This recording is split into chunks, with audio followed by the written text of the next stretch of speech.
Good morning, everyone. And we continue. I'm going to change a little bit the plan for the lectures of today because in the exercises you already have something that deals with the energy momentum. And I would like to try to introduce it so that you can do the exercises in a more relaxed way. Okay? If I will not manage, don't worry. You will see during the exercises, during the tutorials, maybe they will do a little introduction because it's not such a complex subject. And you will play with it together, and then I will cover it again with the lecture. Okay, since you don't have the pressure of delivering the exercises, you shouldn't feel any stress about it. Okay, good. Therefore, I'm not going to speak about tensors because during the last lectures we've seen the importance of dealing properly with vector spaces. How special relativity is using a lot the concepts that are coming from linear algebra and from the definition of vectors, covectors, one-forms, and tensors. Okay. I would have liked to close the mathematical package right now and then move on, but since we will need for real tensors in a few lectures, I can postpone that. Okay. Therefore, I will just continue with the Lorentz geometry. Now that we have this more formal approach, it is more formal and powerful mathematics, I can rephrase the Lorentz geometry in a different way, slightly different way, same concept. Okay, so all the physics that we have seen is valid. We have seen it with also simple mathematics, we can express it. And I want to be more formal, and we will need it when we are going to introduce electrodynamics and molecular hydrodynamics and all other topics. And also hydrodynamics. Also for hydrodynamics is going to be important because I will do it in a covariant way as well. So that you can also deal with relativistic fluids. Good. So, Lorentz geometry.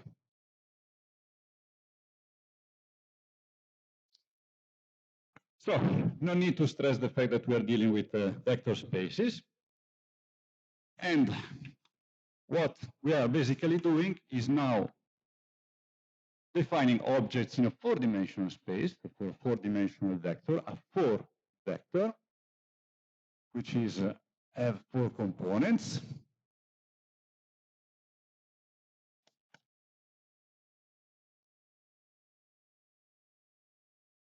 And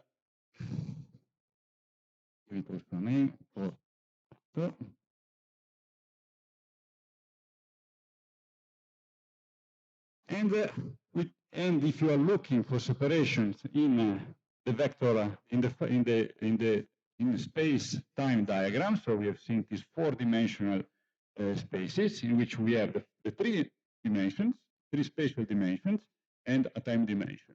That again, I stress the fact that here, in this case, we multiply the time the factor c, which is a velocity, and therefore this is a length as well. So these are all lengths.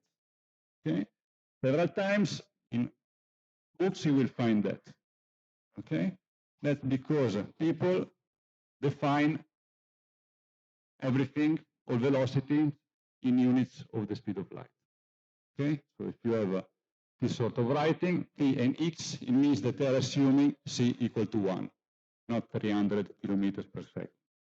Okay, so it's just a way of rescaling the units, nothing more than that. But the meaning is the same, and the units are the same. These are all lengths. So, as we said, we are looking for distances. In our four-dimensional space, means that if we have a position in our four-dimensional space and another position in our four-dimensional space, we are looking for the separation between 2 points, which is given by the four interval.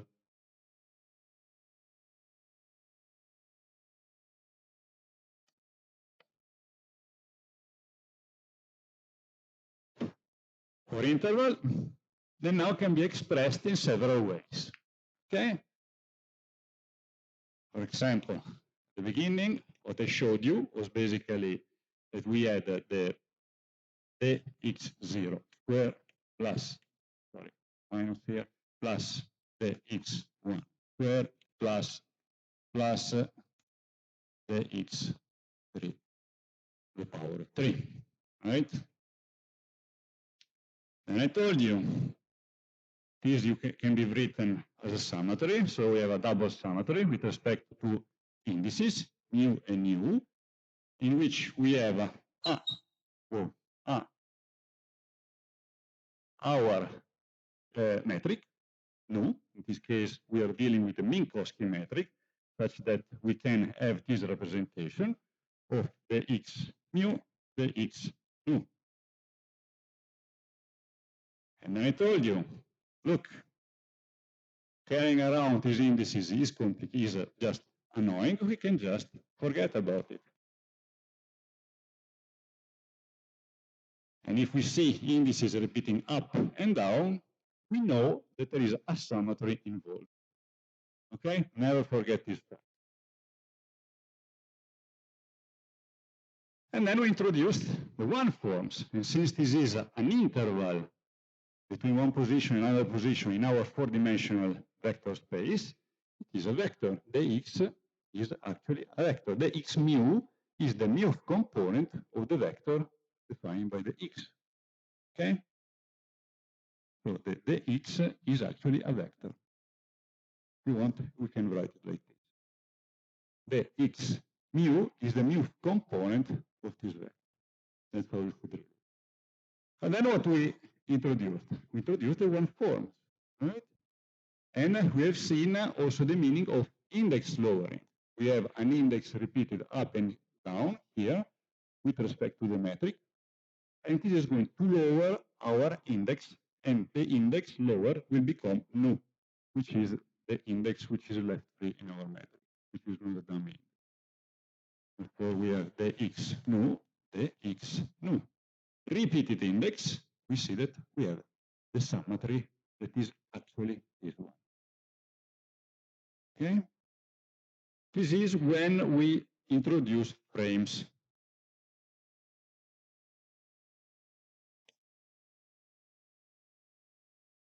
Here we introduced a set of coordinates. Okay?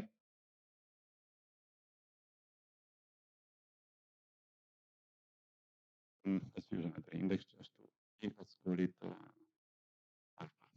Okay? So we have the set of four bases. Okay? And you know it is I expressed as frames because you can read the components of the vector. Okay. If we want to write it in a frameless way,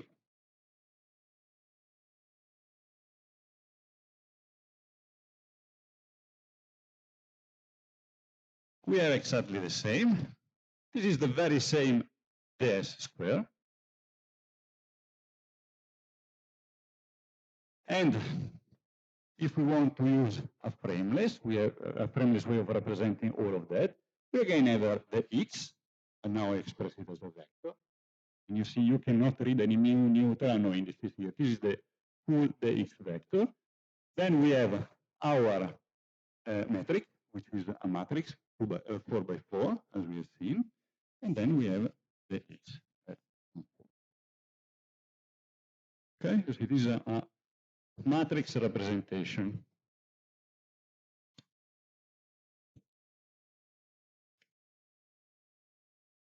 And we have no need of a basis set of a frame. Completely frameless. Then we have seen that the metric is indeed a bilinear mapping. Therefore, we can write the same expression as a bilinear mapping.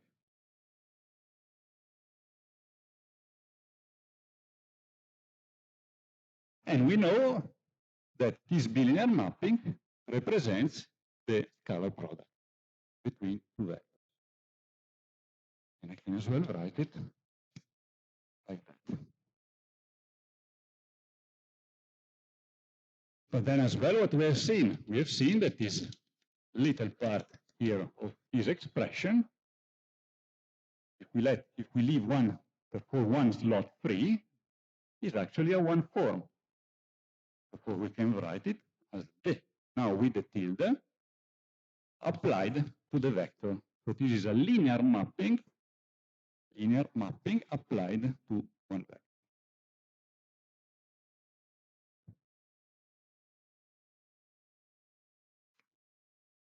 Scalar product, linear.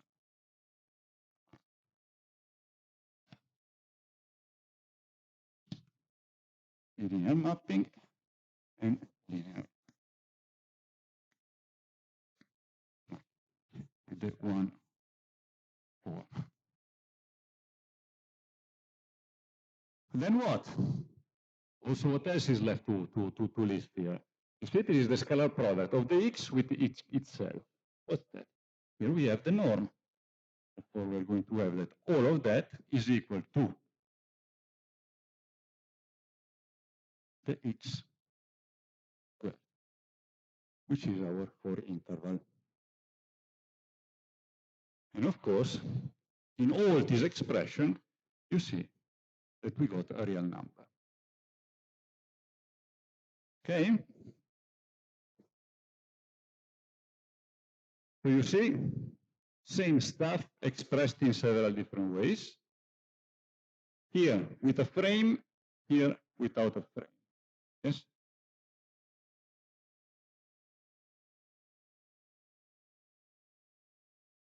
So when you write like this, you know that it's a scalar product, but you have to say before what is the metric. And the signature, you have to define it and keep in the head. Okay? There is not, I don't think there is a way of writing of writing like signature plus or signature minus. You just define it at the beginning and then you just stick to it. Perhaps you can write like that, but I'm not sure that it is used because then you would have confusion with indices and stuff. You just define the signature at the beginning and then you declare it and then you stick to it. Okay. Now that we have all of that, we can go back to our transformation of coordinates.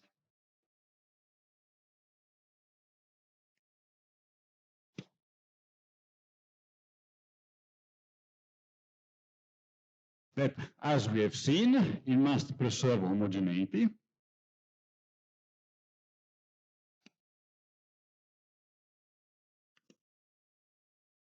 Which means we need to deal with a linear transformation.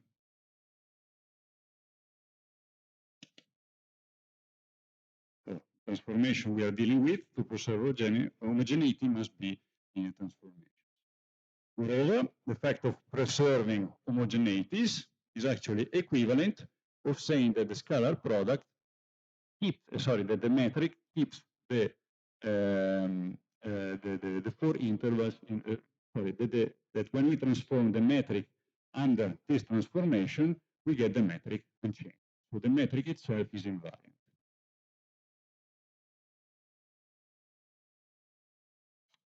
Okay? All of these are kind of expressing the same thing. If we have a linear transformation, we know that we preserve homogeneity, and we know that the metric is invariant under such transformations, and the way around. If this is the case, then all the rest holds. Okay? It's kind of saying the same thing in different ways. Or one, if you wish, is the consequence of the other. Now, going back to our four interval and four vectors, if we have a vector mu, and we have transformed the components through this transformation, then the new vector must be given by our transformation matrix, so that's the matrix that gives us the coordinate transformation, mu, and then x nu plus a shift. Okay? So this is just a shift and is completely irrelevant. Okay? So we just forget about it. Because I can shift the zero of my frame wherever I want. Okay? So for convenience, just so that we don't need to carry it around, I just set it equal to 0.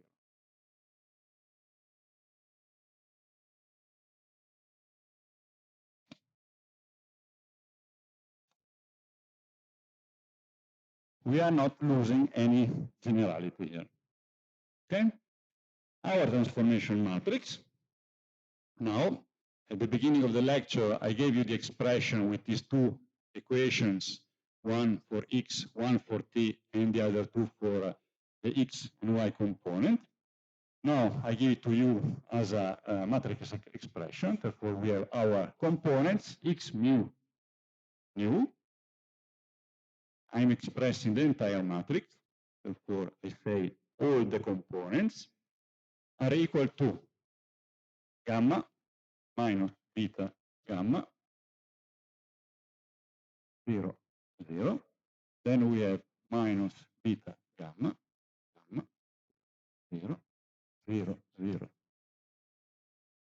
1, 0, 0, 0, 0, and 1. You find it, express it in this way if we are using a standard configuration, meaning we have x and ct here, so that's our frame S, and x prime and ct prime, our frame S prime, where x prime and x are aligned along the same direction, as well as y and z. Okay, so let me complete it with y, for instance, and y prime. Okay, that's the standard configuration. Then you see it expressed the transformation like this. You see that y and x components, so the second, the number 2 and number 3 component of our 4 vector are unaffected because it's just that this 1 and 1 component is 0 on all other parts, whereas the transformation is actually happening here between the x and t components. Okay? In a more general sense, if we would give different directions to the axis, then also the others will be filled up. Again, when you do physics, you always simplify your life, and you always try to set the direction of your axis such that all derivations are simplified and easier to read and cleaner, but that you can better see also the physics that they are expressing.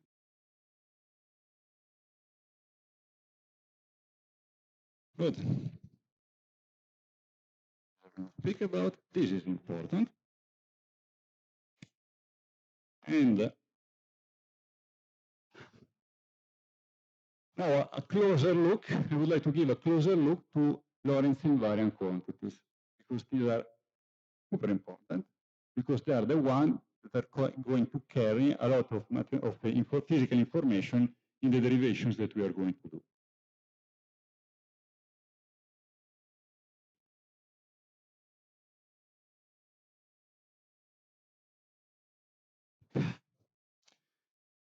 Lorentz invariance means that if we have a Lorentz invariant, so a Lorentz invariant quantity is a quantity, let's say A, that is always the same after a Lorentz transformation. We apply a Lorentz transformation, we are changing frame, but this number do not change. For instance, the S square is invariant. You change your frame, but you are always going to get the same number. And this makes sense because the S indicates the difference between these two different positions. And the difference between two different positions, this is the absolute value, doesn't care how you orient the axis. Okay? One example that is very familiar.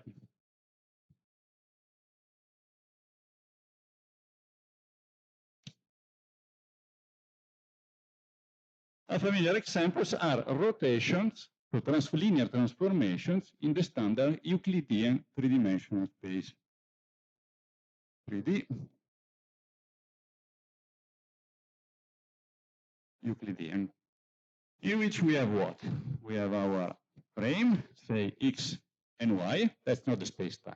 Okay, that's x, y, and z, three-dimensional space, standard stuff. Okay, and if we have a position here, say, that I label with no label. And we apply a rotation. So we apply a rotation. We are going to use a frame with a different orientation. So we rotate our frame. Let's say something like that. So this is going to be x prime, and this is going to be y prime. And if we are asking ourselves what is the separation between here and here, you see that if we measure it in our frame X or in our frame Y, it doesn't matter. Because if we are using, if we are now looking at the separation between the origin and this point, this is everything along a circle. Okay, I can apply a rotation, but it doesn't matter. You see, from here to here in the X prime frame, I get this length. If I am in the X frame, I get exactly the same length. You see, this linear transformation gives you some scalar. Let's now take, for example, the 2D case, which is exactly what I depicted here. Then what we have? R squared, which is the equivalent of ds squared, is equal to what? X squared plus y squared. I'm not saying the x and the y because I'm starting from 0. Okay? So it's the length between here and here when you read x and y. Which is equal to what if we want to write it in that way? We need to express our metric. Euclidean frame, therefore is just the identity matrix. Ones on the diagonal, zeros otherwise. I, j, x, e, x, j. Where x0 is equal to x, as I wrote it here, and x1 is equal to y. Okay? Again, don't get confused by the fact that I'm using the same x here. Just understand the fact that x is the component x0 and y is the component x1. Okay, you see, I wrote it exactly as I did for the Fourier interval. And now what we can do? Well, I can express the x and y component with respect to sinus and cosinus. Therefore, what we have r cosinus of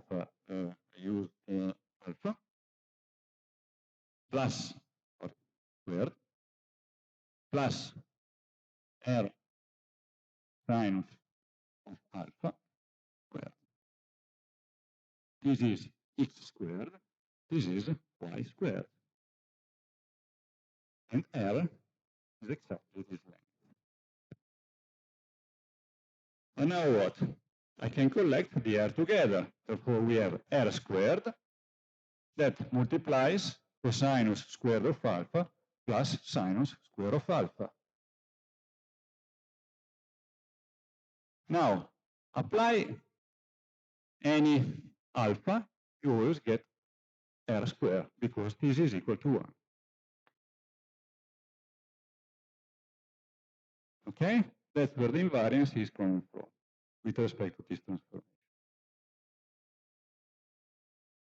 Now, if we now consider the Lorentz transformation, is a linear transformation, but is kind of obeying sort of a different way of rotating the axis. As I already mentioned, we are going to have the time axis that is going to move toward the diagonal, and the x-axis as well is going to move toward the diagonal. So we have a rotation which is not like that, but is more like that. Okay? The faster is the frame, the other frame that we are considering, the smaller is going to be the angle in between the two axes.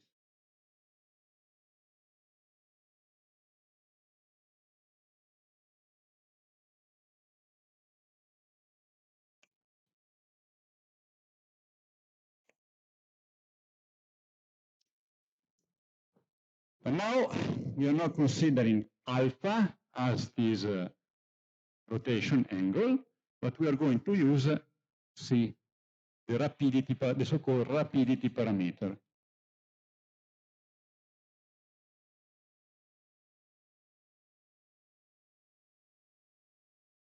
And we can link the rapidity parameter to the cosinuses and sinuses in this rotation thing, business. Okay? With the difference that now we are not going to use anymore the cosinus, but we are going to use the hyperbolic cosinus of the rapidity parameter. And the sinus, we are not going to use, again, same stuff, we are going to use the hyperbolic sinus. And just for completeness, you have that the tangent, the hyperbolic tangent of psi is the ratio between the sinus and the cosinus. That gives you, well, let me first say. Then we can, sorry, I step backward one moment. So we have the cosinus of C that can be related, it must be related to the velocity of the other frame, meaning of beta and gamma associated to the transformation of that we are considering. For the cosinus, this is going to be equal to R gamma, and here to beta gamma. And the tangent is going to be beta gamma over beta, which is equal to gamma. Okay? It's just sinus hyperbolicus divided the cosinus hyperbolicus, just the definition of the hyperbolic tangent.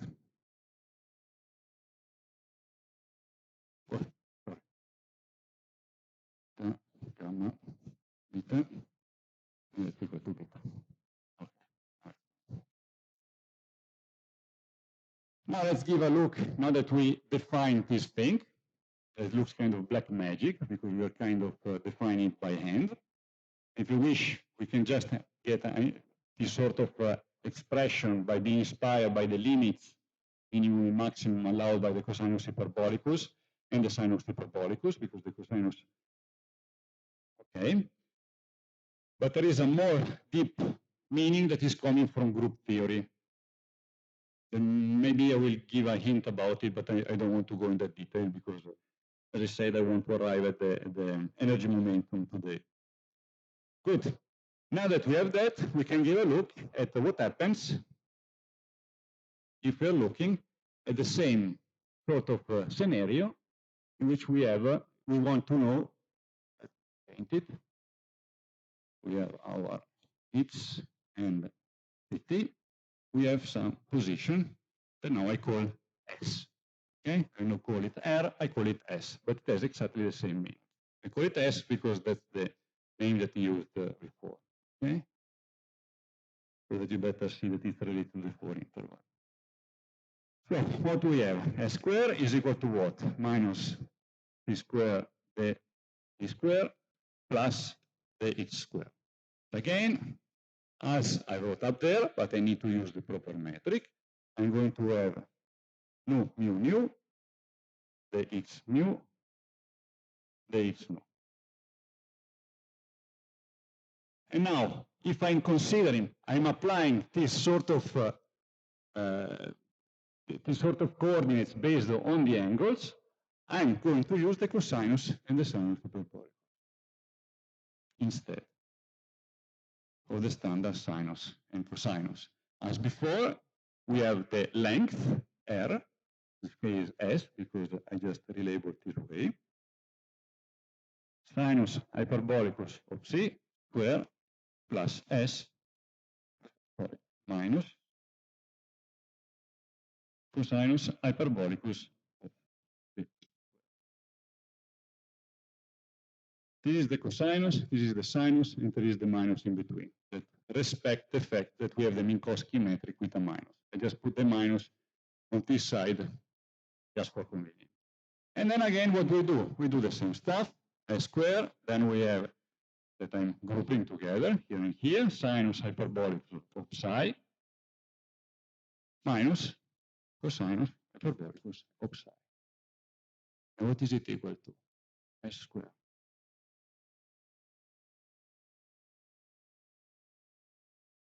That's because the sinus hyperbolicus and the minus the cosinus hyperbolicus gives you 1.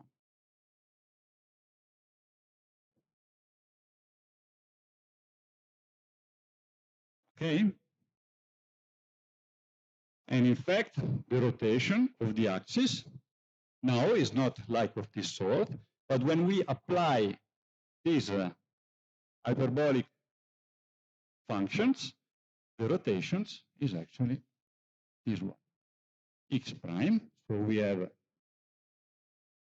the rapidity parameter that applies this rotation, and then we have, we try to do the same. This is safety prime. Mind the fact that psi is not this angle. Okay, this angle is related to the hyperbolic tangent, not to psi. Psi defines the amount of rotation. Okay, and this also is nice to see when you have this sort of way of thinking of the rotations, because if we take our diagonal, which is the locus in which the photons are living along the diagonal. As we said, they have a null for interval. Then this axis is not rotating. It's there in the diagonal, and the two axes just move symmetrically with respect to it. Okay? So this property is strictly connected to group theory, and I don't want to go into that. Perhaps I will just leave you some notes in the script, and then you can I will give you the link to some of the lectures in which I speak about. But it is really a curiosity. We don't really need it for the lectures ahead, but it's nice to complete the package.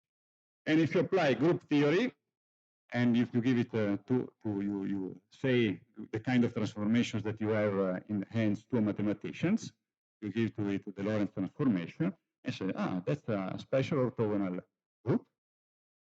Special orthogonal has a very specific meaning in mathematics. And they constitute a group with certain properties. And if you look at the transformation in group theory, you exactly get the transformations defined in this way. Okay? They tell you it's a rotation with respect to sinus hyperbolicus and cosinus hyperbolicus, out of the box. Okay? It's a mathematical properties of the transformation. And it's a group because if you have a Lorentz transformation, you can apply another Lorentz transformation, right? Exactly as for the rotations, you can apply the rotation once or twice, but it is a rotation. With the Lorentz transformation, you can apply the transformation and you can transform back. Or you can make a little bit of transformation and you can transform a bit more. It means the combination of transformations is a transformation. So you see, this is one of the properties that allows you to define groups. Okay? Then there is the identity transformation, meaning I have a transformation that does nothing, I have the zero, and so on and so forth. Okay, so you have all the properties that belong to group. But again, this is really, yeah? Yes.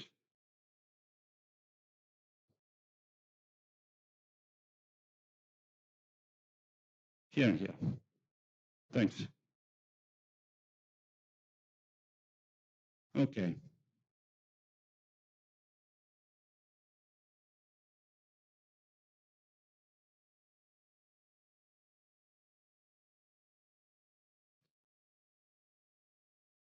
Like that? Okay, good. Now it's fixed. Okay, so small recap. And then, yes, I managed. We arrive, we will discuss about energy momentum and physical particles.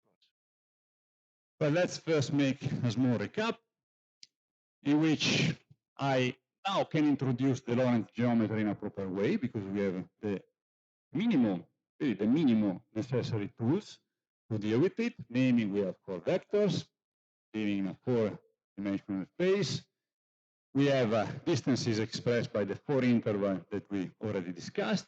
Four interval, so the modulus actually the norm square, the norm of our four interval.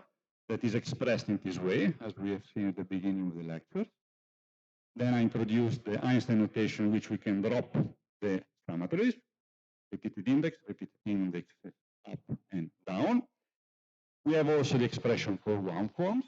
We know that if we apply the metric to a vector, we are lowering the index in this way. This is by expressing a frame, and in fact there you can read the components of vectors. The same we could continue with the equal, because this is really equal that continues.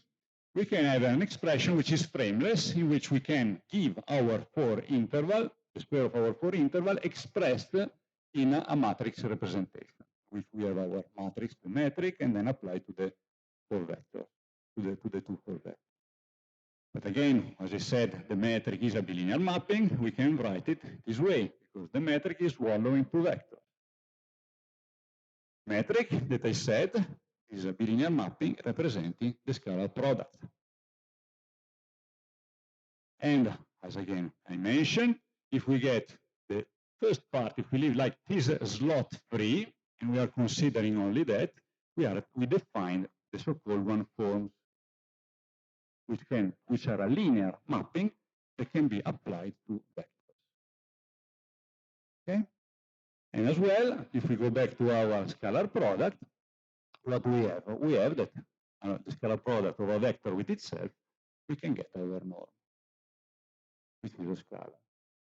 And it kind of, already there you can see that it's invariant with respect to transformation, because just the length is representing the length given the metric of a vector. And if we make rotations changing our axis, it doesn't matter. The length of the vector is the length of the vector. Then I went back to coordinate transformations that we, as I said, want to preserve homogeneity, which means that we have a linear transformation, or if we have a linear transformation, we preserve homogeneity. And if this is valid and this is valid, or one or the other, because they're expressing the same thing, then it means that the metric is invariant under Lorentz transformation. I want to transform the components of the metric, I apply my transformation, I get the very same. Good.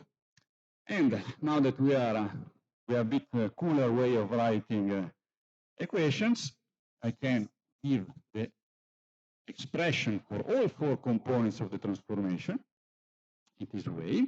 And we have our transform component mu, which is given by our transformation applied to the original component, plus, in theory, linear transformation can apply also a shift that we don't care about, because we can always set it here. We are always free to set the origin of the coordinates as we want, as we are. If we now take the Lorentz transformation and I write them in a matrix form, so if you go back also to the expression that I give, you can see that you can express it with respect to t, x, y, and z exactly in this way. Okay? And again, this is a special way of writing them. It's not fully generic, because I decided to use a standard way, a standard frame, meaning that the axis x, y, and z, the special one, are oriented along the same direction. Okay? So the velocity is moving along x only. Good. Then I gave a better look at Lorentz invariant quantities, and I showed you, and I gave you an example, very simple, of a 2-dimensional space in which we have, in a Euclidean space, in which we are applying a linear transformation expressing just rotation. Okay? And what we are measuring here is our 4 interval, in this case 2 interval, because we are in a 2-dimensional space that I called R. So it's from here, from 0 to here, which is just given by this expression, you all know from Pythagoras. That can be re-expressed in this way in terms of cosinus and sinus, and you see that if I apply any rotation alpha to our frame, it doesn't matter. We always measure the very same R. So that measure is independent of the frame. It is an invariant for that sort of transformation, for rotation. If we are now dealing with Lorentz transformations, Then we are doing something similar, same concept, but instead of angles stressing the rotation, we are using the rapidity parameter.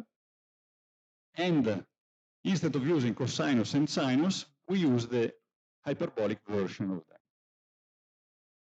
And if we link these hyperbolic cosinus and sinus to gamma and alpha this way, we get exactly what is expressed by the Lorentz transformation.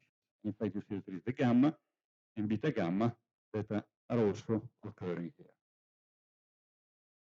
Okay? If we make that, it is coming actually from group theory straight away. One can see it or can just pop up from group theory. Then everything is represented in the correct way. We see that the x-axis is shifting, is rotating in this direction, and the time axis is symmetrically rotating in the opposite direction. Okay? Such that the diagonal remains the same. Photons don't care. The speed of light don't care. It's the same for all observers. Okay?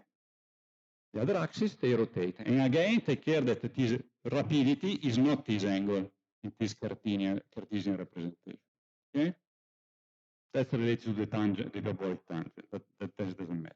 What is important is that if you play exactly the same trick, in the end, you arrive at discovering that, oh, yes, with this transformation, our Bohr interval is actually an invariant. And that's because of the properties of the sinus hyperbolicus and the cosinus hyperbolicus. Okay? And more intimately is a property of the group to which the Lorentz transformations belong. Okay? Good. So we can have a break. We can resume at 10:15, and then finally we are going to see a little bit of physics. Okay, so now you have the ground. I hope that everybody is on the same page to have the bare minimum mathematics to do all the rest. Okay, so in a few minutes we will start by dealing with point particles.